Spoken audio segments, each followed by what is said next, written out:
Okay, so it's a 2-year master's program. For people who might be considering doing honours, I remember Jim Liu, who was part of the program at the time, told us that actually doing the masters was somewhat easier than doing honours in 1 year, because you get 2 years.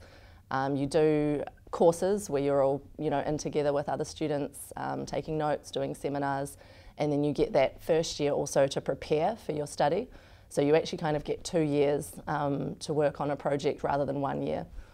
So I really liked that. It was also nice, we all had kind of the same background with the same core courses in the first year.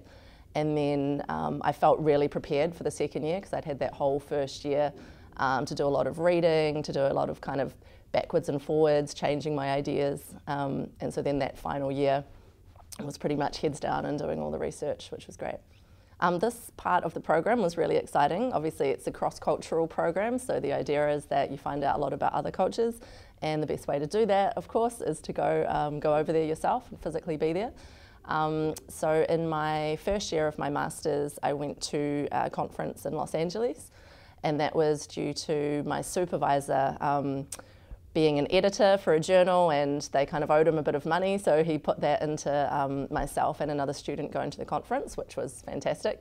And yeah, that was really interesting, meeting people whose work I'd read, whose work I was using in my thesis, getting to meet lots of other students. Here in New Zealand, it's obviously small and quite isolated, so meeting people not just from America but around the world. A lot of those people I'm still in contact with. Also that year, at the end of 2013, I did a summer scholar project with my supervisor.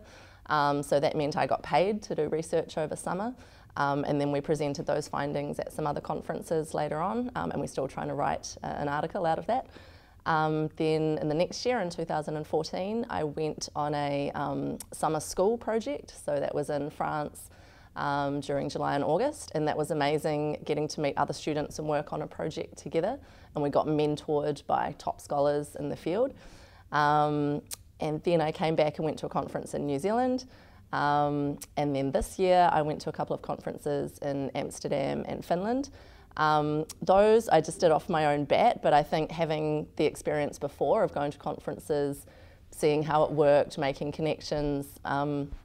So one of the conferences this year I actually presented a panel, so I just emailed people whose work I liked and got them to come with me to Amsterdam. So yeah, that was great. So those kind of opportunities I think are a real core part of CACR, and I think anyone who gets involved would definitely be wise to jump on those. In my first year of Masters, I was one of the lab coordinators. So I worked with a PhD student.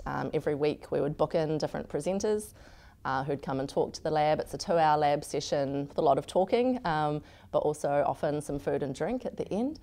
So I found that a really interesting process. We got to work quite closely with the directors of the centre, who I didn't have that much to do with outside of the lab, so that was interesting.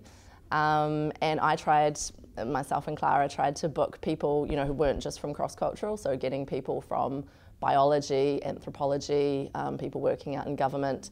So trying to be really broad and multidisciplinary, and I think that was really interesting, making some of the connections between what we're studying and things that don't always seem that connected.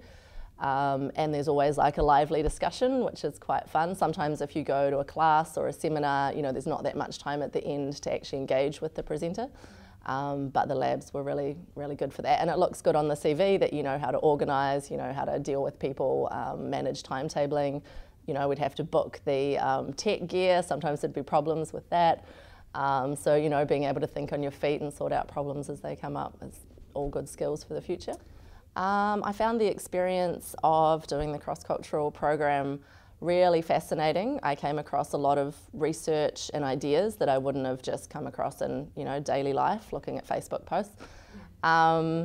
And I think beyond the actual content itself, it's taught me to always question information, question opinions and ideas, don't just take things at face value. Go in and look at the research yourself, do the research yourself for questions that you're interested in. I also found that the program was really kind of willing to let me go outside the normal boundaries. So for my research, I did behaviour genetics, which doesn't totally sound like it would be part of a cross-cultural program, which is more social psychology. But my supervisor was very happy for me to explore that. I went into a biology class and talked to the lecturer, and then got to learn how to run PCR analysis for DNA. I could still do that within the bounds of the cross-cultural program. So I think it expands for your ideas. So I think any program, that doesn't have too narrow a focus and keep you on that line is going to be really good, especially as things go on and people make more connections across disciplines.